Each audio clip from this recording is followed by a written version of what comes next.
শুধুমাত্র varsity preparation নিয়ে আমি কি আসলে ঢাকা বিশ্ববিদ্যালয়ে চান্স পাবো কিনা, এই কোয়েশ্চেনটা তোমরা রিসেন্ট টাইমে অনেক বেশি করতেছো।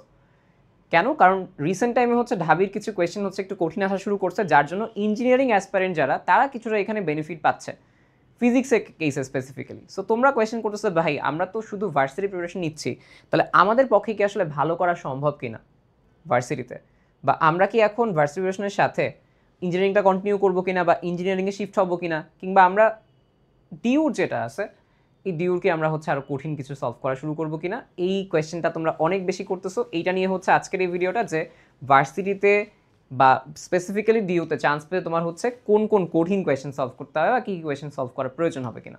ওকে, সো ফার্স্ট কথা তোমাকে আমি এই ভিডিওটা শুরু করার আগে একটা ছোট্ট পরামর্শ দিব।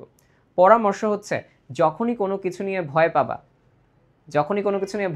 তোমাকে যদি কেউ ভয় দেখায়, সবার আগে একটু কোয়েশ্চেন ব্যাংকটা খুলবা, নিজে কোয়েশ্চেন ব্যাংকটা অ্যানালাইজ করবা। অ্যানালাইজ বলতে কি, কোয়েশ্চেনটা দেখবা যে লাস্ট ইয়ার 2 বছর কী কোয়েশ্চেন আসছে, তাইলেই ভয়টা কেটে যাবে। ফিজিক্সের ঢাবির ভয়টা সেম। কেন বলতেছি, তোমরা খেয়াল করে দেখবা তোমার সিনিয়র ব্যাচে যখন হচ্ছে ঢাবির পরীক্ষা হয়েছে, তখন আসলে কি হয়েছে, আসলে আমাদের দেখা গেছে যে ঢাবির কিছু এটিপিক্যাল প্রশ্ন আসছে যেগুলো আসে না অন্যান্য বছরে, আসলো। ওইটা নিয়ে সবাই একটু বেশি প্যানিকড হয়েছে যে আচ্ছা এই আনসারটা কী হবে, এটা তো একটা টিপিক্যাল কোয়েশ্চেন, ভালো ভাইয়ারা প্রশ্ন তোমার হচ্ছে এক্সাম হল থেকে বের হইলো, ওই প্রশ্নটা অন্যান্য ভাইয়ারা দেখলো, দেন অনলাইনে তখন সলভ নিয়ে বেশ হইচই যে আচ্ছা এই কোয়েশ্চেনটা আসছে, এই কোয়েশ্চেনের সলভ কী হবে, এই কোয়েশ্চেনটা আসছে, এই কোয়েশ্চেনের সলভ কী হবে, ওমা কত কঠিন কোয়েশ্চেন আসছে, ঢাবিতে অনেক কঠিন জিনিস আনতেছে, কীভাবে পারলো, এটা করলো সেটা করলো। সো দেখা যায় যে সারাদিন ওটা নিয়ে কথাবার্তা হয়। তুমি যখন জুনিয়র হিসেবে সেই জিনিসটা দেখছো, কী মনে হয়েছে, ভাই ঢাবির কোয়েশ্চেন তো ইঞ্জিনিয়ারিং স্ট্যান্ডার্ড আসছে নাকি, ভাই ঢাবির কোয়েশ্চেন তো শুনিই নেই এরকম কোনো, ভাই ঢাবির কোয়েশ্চেন এমন আসতেছে কেন, মনে হয়েছে না? মনে তো হয়েছে এরকম, স্বাভাবিক এটা। আমি আমার সিনিয়র ব্যাচেও সেম কথা শুনছি, আমার ব্যাচের জুনিয়র ব্যাচ সেম কথা শুনছে, তার ব্যাচের জুনিয়র ব্যাচ সেম কথা শুনছে, শুনছেই খালি খালি শুনছেই তারা।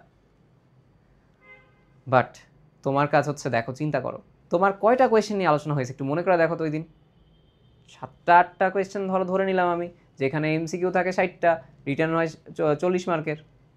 আচ্ছা ভালো কথা, বাদবাকি কোয়েশ্চেন কই, এই কোয়েশ্চেন নিয়ে আলোচনা কেন হয় না? কারণ ওই কোয়েশ্চেন কঠিন ছিল না, ওই কোয়েশ্চেন অ্যাভারেজ টিপিক্যাল কোয়েশ্চেনই আসছে। এবং হ্যাঁ এইটা ট্রু যে অন্য বছরের তুলনায় ফিজিক্স কোয়েশ্চেনটা হার্ড হচ্ছে রিসেন্ট 2 থেকে 3 বছরে। বাট এইটা কখনো এটা ডিফাইন করে না যে তুমি আসলে ভালো সাবজেক্টে চান্স পাবা না, ভালো একটা র্যাঙ্ক করো না। ভালো র্যাঙ্ক মানে সাবজেক্টের বাইরে তোমার অ্যাভারেজ র্যাঙ্ক 300 থেকে 400 মধ্যে হলে জিবি পর্যন্ত পাবা, জেনেটিক পর্যন্ত পাবা, ঠিক আছে? বাট ঘটনা হচ্ছে যে এগুলো নিয়ে আলোচনা কেন করা হয় না, কারণ আমরা কোয়েশ্চেন ব্যাংক কেউ দেখি না, আমরা ভয় পেয়েছি ফার্স্টে। তোমার কাজ হচ্ছে কিছু না, আমি বললাম, অন্য কেউ বললো কিছু না, সবার আগে কোয়েশ্চেন ব্যাংকটা একটু খুলে দেখো, বিশ্বাস করো, তাইলে তুমি কনফিডেন্স পাবা। প্রথম কথা, একটু কনফিডেন্স জেনারেট করো ভাই, প্যারা নাই কোনো। কোয়েশ্চেন ব্যাংকে এখনও টিপিক্যালি তুমি যদি টিপিক্যাল কোয়েশ্চেন সলভ করো, শুধু সলভ না, সলভ প্লাস যদি প্র্যাকটিস করো, তোমার 65 থেকে 70% ওইখান থেকে এমনিই চলে আসবে ইনশাল্লাহ। এখন পর্যন্ত তোমাকে 100 পাইতে কেউ বলে নাই, 100 থেকে বলেনি, 65-70 উপরে মার্কস গেলে তোমার দেখবে র্যাঙ্ক 1000-এর উপর আসা শুরু করে দিয়েছে।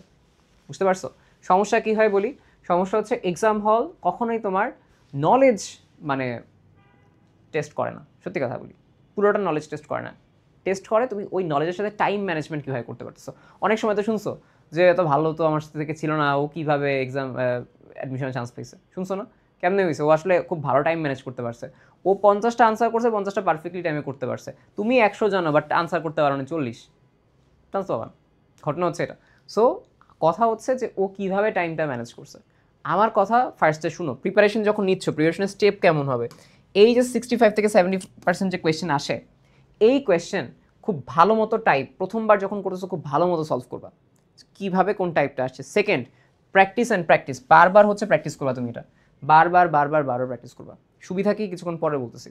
দেন যখন তোমার বারবার প্র্যাকটিস হয়ে গেছে না, যে হ্যাঁ আমি এখন কোয়াইট গুড ইনাফ, শেষ করছি, সব শেষ করছি, প্রিপারেশন নিছি, আমি এখন এগুলো দেখলেই চিনতে পারি, কোয়েশ্চেনটা আসার সাথে সাথে বুঝতে পারি যে হ্যাঁ এটা আমার কমন টাইপের মধ্যে পড়ছে, কোয়েশ্চেন আসার সাথে সাথে বুঝতে পারি যে না তো কমন টাইপের মধ্যে পড়ে নেই। তারপরে তুমি যাও হচ্ছে যে হ্যাঁ তখন আমি কিছু এটিপিক্যাল কোয়েশ্চেন যেগুলো আছে সেই এটিপিক্যাল কোয়েশ্চেন আমি তখন চলে যাব, তখন আমি একটু নিচের কনফিডেন্স বাড়ানোর জন্য এটিপিক্যালগুলো দেখবো, কিছু এক্সট্রা কনসেপ্ট দেখবো, এই জিনিসগুলো যেটা আমার কনফিডেন্স বাড়াবে আরও বেশি। যেটা আমার ভার্সিটি মেইন টার্গেট, ভাই আমি কেন হচ্ছে আরও হাবিজাবি দেখতে পাবো। সুবিধা হচ্ছে কি, সুবিধা হচ্ছে যখন এক্সাম হলে বসলাম, ওই যে বলছিলাম না কোয়েশ্চেন দেখার সাথে সাথে ক্লিক করছে যেটা আমি পারি, তখন তুমি কোয়েশ্চেন দেখলেই বুঝতে পারবো যে হ্যাঁ এটা আমি এখন করবো না, এটা আমি এখন করবো, এটা আমি এখন করবো, এরপরটা আমি এখন করবো না। তাহলে যখন তোমার হাতে চলে আসে তুমি জানো যে এর ক্যালকুলেশন স্টেপ কেমন হবে, এটার কোন লাইনের পরে কী আসবে এই টাইপের মাঝখানে, যখন এই জিনিসটা হয় না খুবই ফাস্ট ম্যাথ করতে পারবো, এবং এই টাইমটা তোমাকে বাঁচাই দিবে। খুবই ফাস্ট যখন করতে পারতেছো, এই ফাস্টের জন্য আমি বলছি বারবার প্র্যাকটিস করো। কোনো কিছু বারবার প্র্যাকটিস করলে কি হয়, ফাস্ট হয় না। এই ফাস্ট যখন তুমি করতে পারতেছো, বিশ্বাস করো ডিউ টাইমিং আমার কাছে সবচেয়ে বেশি কম টাইমিং লাগছে। আমি মেডিকেল দিছি, বুয়েট দিছি, ডিউ দিছি, সবচেয়ে কম লাগছে আমার কাছে ডিউ টাইমিংটা সবচেয়ে বেশি হেক্টিক। বিশেষ করে তার যে এমসিকিউ টাইমটা খুবই কম, দাগানোই যায় না। সো এমনিতেও এমসিকিউ ভালো মার্কস না পাইলে তোমার রিটেন চেক করে না। তুমি যদি এমসিকিউ কম পেয়ে বসার, এখানে টাইমটা ম্যানেজ না করো, এইটাই হচ্ছে ঢাবির সবচেয়ে বড় সিক্রেট আসলে, যেটা তুমি বলো ক্র্যাক করার সবচেয়ে বড় অ্যাডভান্টেজ হচ্ছে প্র্যাকটিস অ্যান্ড ফাস্ট ম্যাথ করা। আর কিচ্ছু না, কঠিন জিনিস না করলে কিছু হবে না। জাস্ট প্র্যাকটিস করো, তার সাথে ফাস্ট করো, ম্যাথটা ফাস্ট করো, তাইলেই দেখবা খুব ভালো মার্কস পাওয়া যাবে। কারণ ঢাবি সবচেয়ে বড় চ্যালেঞ্জটা হচ্ছে তোমার টাইম, আর কিছু না। এবং এই টাইমের মাঝখানে যদি তুমি একটা কোয়েশ্চেন দেখে চিন্তা করো যে ও আচ্ছা এটা করছিলাম, হ্যাঁ করছি তো, একবার করছি, বাট স্টেপটা যেন কি, এর পরের লাইনটা যেন কী ছিল, এই জায়গা করতে গেলে তোমার টাইম সেই ইয়ে হয়ে যাবে। আবার একটা কোয়েশ্চেন শুরু করছো, বাট পরে দেখলে যাচ্ছে এটা তোমার টাইমের মধ্যে পড়ে নেই, এটা কঠিন কোয়েশ্চেন ছিল। এই আইডেন্টিফিকেশন না করার কারণেই চান্স মিস হয় ঢাবিতে, বুঝতে পারছো? তো তোমার কাজটা হচ্ছে এইটা, আর কিচ্ছু না। কঠিন জিনিস করতে গেলে সমস্যা কি, প্রথমেই সবগুলোর দিকে ফোকাস দিতে গেলে প্র্যাকটিসটা কম হয়। প্র্যাকটিস কম হলে হাতের ওই ক্যালকুলেশন ফাস্টটা হয় না, এবং তখন যখন ফাস্ট করতে পারো না, অ্যাডমিশন চান্স মিস হয়। ডিউতে স্পেসিফিক্যালি তোমার কাজ কি হবে, তোমার কি এখন ফিজিক্সে একদম 25 পাইতে হবে না ভাই, তুমি এখনও যেটা আছে 12-13 এমনিও পাইতে পারবে, এমনিও পাবা, সত্যি কথা বলি। টাইপ ভিত্তিক করলে এমনিও পাবা, কোয়েশ্চেন যেরকমই কঠিন আসো করে দেখো, তোমার কোয়েশ্চেনটা দেখে আসো, তাও পারবা। বাদ বাকিগুলো তো আছে তোমার, তুমি কি দিবা? তো আমি ধরে নিলাম তুমি হচ্ছে পিসিএমবি দিবা, ঠিক আছে, পিসিএমবি দিবা, বা তুমি ধরো হচ্ছে পিসিবিই দিবা, মানে ইংলিশ দিলা, সেম কথা। দেখো তোমার টাইম অনেকগুলো কমে আসবে বায়োলজি আর কেমিস্ট্রিতে, দেন তুমি ম্যাথে একটু টাইম দিবা, ফিজিক্সে টাইম দিবা। সো ম্যানেজমেন্ট নিয়ে আমি কথাবার্তা পরে বলবো। কথা হচ্ছে এটাই, কথা হচ্ছে তুমি এই ওয়েতে হচ্ছে ফলো করো, দেখবো খুব ভালো করতে পারবা। ঢাবি এখন কঠিন করার কোনো কারণ নাই, তোমার ভয় পাওয়ারও কারণ নেই। তুমি ভার্সিটেশন নিয়ে ঢাবিতে হচ্ছে টপ প্লেস হচ্ছে র্যাঙ্ক করতে পারবা, সেটা নিয়ে কোনো টেনশন কারণ নেই, ঠিক আছে? বাট এটা ট্রু, এগুলো শেষ হওয়ার পরে আরও ভালো র্যাঙ্ক যদি চাও, অবশ্যই একটু এটিপিক্যাল জিনিসগুলো দেখতে পারো তখন, বাট এখন না। শুরুতেই যদি তুমি এটিপিক্যাল দেখতে চাও, তাহলে বেশি এটিপিক্যাল দেখার কারণে চান্স হচ্ছে মিস হওয়ার পসিবিলিটিস থাকে। সো কথাগুলো শোনো, ভার্সিটি সেশনের সাথে থাকো। আমরা হচ্ছে এখানে অ্যানালাইসিসগুলো দিব, ডিইউ, সিইউ, আরইউ, জেইউ যেগুলো আছে অ্যানালাইসিসগুলো সব হচ্ছে এই পেজ থেকে আসবে, এই ইউটিউব থেকে আসবে। সো ইউটিউবটা হচ্ছে সাবস্ক্রাইব করে রাখো, পেজ হচ্ছে তোমার হচ্ছে কি লাইক দিয়ে রাখো, যেন হচ্ছে আমরা যে অ্যানালাইসিসগুলো দিব সেগুলো দেখে ভালো মতো সলভ করতে পারো। এবং আমাদের মেইন গোলই হচ্ছে কি, মেইন গোলই হচ্ছে যে তোমাকে যেন চান্স পাওয়াইতে পারি আমরা।